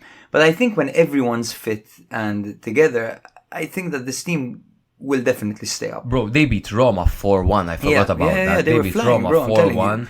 And they also had that mental game against Milan with Giroud stepping in goal and all that. And they were really pushing at the end. But now it seems that with all these injury problems, granted their players are back now, but they're not as match fit and they're still struggling in the second half to see out games, because now they're just starting their best players who can't play a full 90 minutes and having to replace them for lesser players, Yeah. I think they'll survive. I think sure they'll survive. To be honest, I don't know why I don't even think of it as a question. I think they have a lot of quality in their team. I think they have a good manager in Gilardino, and I think their best is yet to come. And we've seen flashes, but I still think that a lot of these players, like I mentioned, Messias, new from Milan, won the Serie A. Fucking Leo. Malinovsky, star. He's a star of a player. Retegui as well, young talent. Young in inverted commas. By Italian standards. And Malinovsky star by Italian standards. Exactly. But there are all these new pieces coming in, and once they gel, bro, they could really be like the Monza of last season. You know? And just like Monza, they have a fantastic tactician at the helm, because Gilardino has displayed willingness to shift formation, to adapt the games. I really like him as a manager. Some of his offensive tools that have been available recently in Ekuban and Puskas, as we say every episode, are not quite the standard, but you know how it is. They'll get there. Monza are in 9th on 21 points. Pardon me. Genoa on 14th on 15. Drink every time, you have to excuse my brother. Well, it's the beer. It's the beer. So, bro, Verona held Lazio 1-1 at home, right? Yeah. They played a 4-2-3-1 formation with Serdar and Suslov and Ngonj playing behind Djuric. While for Lazio, they had Luis Alberto back, and it was pretty much business as usual. Other than that, with Casale also stepping back into the centre-back position, replacing Patrick. Yeah. Who has since reunited with SpongeBob. The game began with Lazio dictating the tempo, but struggling to break through Verona's defence. However, there was a swift combination between Lazzari and Philip Anderson, which led to Zaccani's superb backheel finish. I was particularly impressed by Lazzari this game, man. Yeah. Who was really lively and technical and really squeezing through tight spaces between opponents and keeping the ball. It was very good. It was very involved. Very I'm involved. still laughing because imagine you mention a TikTok trend or something to Patrick and he doesn't know what you're talking about. Just have you been living under a rock? Anyway, football Serie A podcast. Let's get back to it, man. Goddamn Patrick living under a rock. That's hilarious, bro. Yes, it was the 23rd minute when Zaccani decided to flick the switch, channeling his inner Luis Alberto. He didn't celebrate. Of course he didn't, because he's a Hellas Verona player and he's had many good moments at Hellas Verona. So they really made him the player he is today. So of course he did not celebrate. Nice to see. Following the goal, Lazio of course adopted a more cautious approach and they allowed Verona to gradually exert themselves. Despite the limited attacking threats from the hosts before halftime, Ngonj's header posed a minor threat handled by Immobile before it could trouble Provedel. That's funny. And the first half ended with Lazio in the league. The second half saw Baroni's tactical changes. He injected more offensive impetus with substitutions. Henry's introduction proved to be the pivotal one, equalizing in the 70th minute after Suslov's delivery. Now it's 1-1. And later on, Casale would score a goal. Another X for Verona. However, a VAR review clearly showed that he had shoved the dude out of the ground before winning that header. So, of course, the goal was cancelled. Shortly after, Duda received a second yellow card, reducing Verona to 10 men. Lazio had a numerical advantage and tried to push forward in search for a winner, but they didn't manage. They had chances, but Castellanos and Vecino failed to convert them. And the 1-1 was pretty much a fair result, in my opinion, over here. Yes. I think so. I think Lazio's inability to kill the game was kind of what the theme of this game was. Even if you look at the most recent, let's call them upsets. So the last one, which was against Salernitana, that was that as well. I mean, Immobile scored a penalty before the stroke of halftime. Then they didn't manage to kill the game and Salernitana grew back into it. I think Lazio are missing that. Like last season, they were so good at attacking, no? You look at what they did to Milan with the 4-1 game and the way that the entire team was linking up. Zaccani on fire, Milinkovic-Savic obviously last season, Luis Alberto on hot form. Immobile still had it, even though he started to slow down a little bit last season. But they're not those killers that they were, Lazio. And they really, you see this game against Verona, they really allowed Verona to play their game. Now Verona is a team against who can they play their game? You know what I mean? But they were allowed to bring it, quite frankly. Look, they're a team whose best playmakers, barring Luis Alberto, who's just on a different level when he wants to turn things on, are their wingers. And they have pretty good depth in their winger position because they have Philip Anderson, they've got Zaccani, they've got Pedro. Okay, those three can all create a goal. Then up front, they've got Immobile, the veteran, and they've got the new guy, Castellanos. But then you look in the midfield, man, they have no solution if Luis Alberto isn't working. It's flat. It's so flat. They have no, they brought in Vecino, but Vecino isn't the type of player you're going to bring on to pick a pass out, to play that killer pass, that through ball to Immobile to unleash him, So they're clearly struggling, and Sarri has said himself that he struggles to find what the problem is with this side and why he can't seem to get them flowing. So they clearly have some problems right now. The problem is if they keep dropping points, it's going to get worse and worse and worse. And if they thought losing Milinkovic-Savic was bad, if they don't make Champions League, they're going to lose a lot more players. Yeah. They're in 10th right now with 21 points. That's not very good at all. You look at Verona, on the other hand, they are in 19th with 11 points, flirting with safety as they're a point away. But they've got a lot of work to do. And they do seem to be getting more organized, especially defensively. They're very similar to Udinese in my opinion. But Udinese have we've more said this. technique. I think this is like the third season in a row where we're drawing They are comparisons. so similar, man. Yeah. They're so similar. They're both two tight teams, hard to penetrate. Verona, though, don't have as much technically gifted left-footed players as Udinese, let's just say that. Good to mention as well, brother, the return of Thomas Henry. He's now scored 2 very important goals for Hellas Verona in his last 2 appearances, where he came on for Juric. So this is a guy that, by the way, who was he with before Verona? Venezia. He was a record-breaking signing for them. Venezia, yes. And so he always has, and he was one of the players that stayed in Serie A when the rest of the team went down to Serie B. So eyes on him because he's got a shitty attitude, but there's something about him that makes clubs spend millions of euros. And apparently sia la metti segna Thomas Henry, Sure. Twice in a row now. Shall we jump to Empoli-Lecce? It was a 1-1 draw. It was a tightly contested match. The result temporarily lifted Empoli out of the relegation zone, while Lecce stayed in 13th place throughout. The game saw Simone Bastoni's early free kick sailing over the crossbar as the first attempt. Empoli's Nicola Cambiaghi created a threatening chance with a low cross, but Lecce's Falcone, the main character, denied the subsequent effort. Lecce's Piccoli had opportunities but couldn't convert, and Nicola Sansone's attempt was collected safely by Falcone. Cambiaghi had a promising breakaway chance, but Falcone's strong positioning denied him the chance.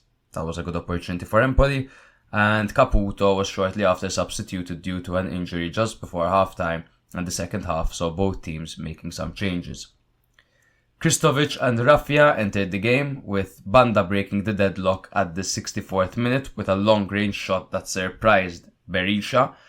We can call it a blunder by Berisha because the shot was from miles out and it went under his legs. I was a goalkeeper, and if you listen to, when I was fucking 12, But he was lit, He was good. I was fucking mental, bro. But he was so good, they used to use the big goalposts, the actual sizes, and he was 12 years old, just flying, saving top corner efforts, Mental. That's a lie, by the way. Fuck happened? No, they used to use quite big goalposts, bro. Really? It wasn't size, 11, I could barely reach the top over there, but they used to use bigger ones. I mean, at that age, they tell you to shoot from as far as possible. They're like, the keeper's small, have it. Yes, have it. Yes, they have it, bro. Fucking magnet mat and goal. Magnet mat. But one of the first things they teach you is when you're picking up a ball that's rolling towards you, you don't open your legs, bend over and go to pick it up. You kneel down, you put your knee behind your other knee or leg and you collect it so that if the ball slips between your legs, it's going to hit your knee. And to me, it looked like he was about to do that and then he stopped himself. So I don't want to, accuse someone of match fixing, but go look at it and tell me it wasn't either super amateur or daylight robbery like. And it was unlike him because he's had a brilliant season up until now. And even this game with the ball at his feet, he was looking really confident. It was weird. I don't know if it's. I doubt it, but then again, it's Italian football, so the hell knows. Shall we just move on to Jazzy's bicycle kick, man? I feel a bit bad for Jazzy now because we really put the Serie A spotlight on him, and I really don't want to Harry Maguire his career, man. Yeah, bro did the thing. But Jazzy's blessed though. He'll score goals and big opportunities, so his career will be, he'll be praised wherever he goes in Italy later on in his career.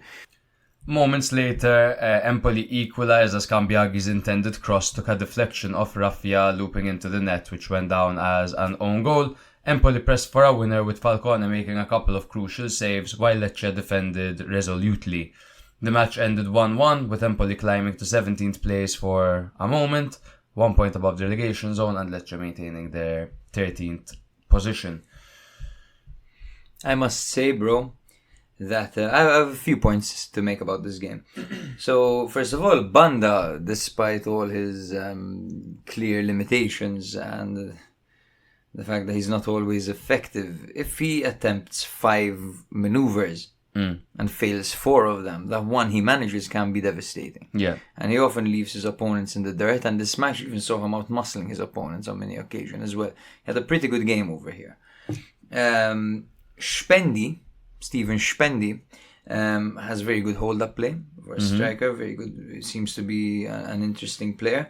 And I must say that at the end of the game, Fazzini was so unlucky not to get that ball across the face of goal. He squeezed past the defender so brilliantly after knocking it back. I was sure he couldn't get into that position, but he managed and he squared it across the face of goal, but it was cleared by a defender. Also, smart management by D'Aversa, who waited until halftime to make a substitution, because as you know, there are 3 substitute slots. You can make 5 substitutions, but they have to be in 3 slots, right? So Caputo had fallen injured in the 41st minute, and he brought on Steven Spendi. Yeah. And then shortly after, Bereszynski got injured, so he waited until halftime to bring on Tyrone Ebuehi, and that way the slot wasn't used up. Very smart by Andrea Azzoli. Yeah, cute. Do you think there was a team that deserved to take 3 points over here? That's a very good question, actually. It's also a very standard one when there's a draw. Yes. But I hadn't thought about it. I think Empoli were slightly better, but I don't think Look, at the end of the day, Empoli played a more refined brand of football than Lecce, which isn't very common. Yeah. And Lecce's goal did come through a terrible goalkeeping blunder. Even though the other goal was also a blunder, it was an own goal. Yeah. So no, fuck it, draw deserved. No, there was no team that deserved the victory. Well, fair enough, brother. Empoli are in 18th on 12 points, while Lecce, God bless them, 13th on 17 points. God bless them, huh?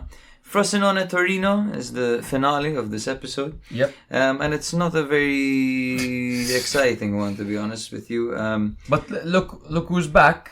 Ricci. Who's back, Samuele Ricci, playing alongside Ilic and Vlasic in the middle over there for Torino. Torino are looking better, they're looking very sharp. They've lined up the 3-5-2 formation with Duvan and Sanabria up front together, while Frosinone lined up with an interesting 3-4-3 formation. And listen to this. They had Soule, who was born in 2003, Caio George, who was born in 2002, and Ibrahimovic, who was born in 2005. This team is so young, man. Yeah, all starting up front, forming the front 3 for Frosinone. Now, this was a bit of a surprise tactical setup from Di Francesco. No one really saw it coming, and the first half wasn't the Frosinone we're used to seeing. It wasn't as flowing, as continuous kind of football, and I think that's mostly with Torino's attempt to disrupt their gameplay. Yeah, they are a very disruptive team, Torino, and they're a very organized team at that. They're a Juric team. So. They really are. So the first half did lack continuous flow. It was marked by fragmented play and heightened aggression, which it seems to be the theme of the week. Yeah.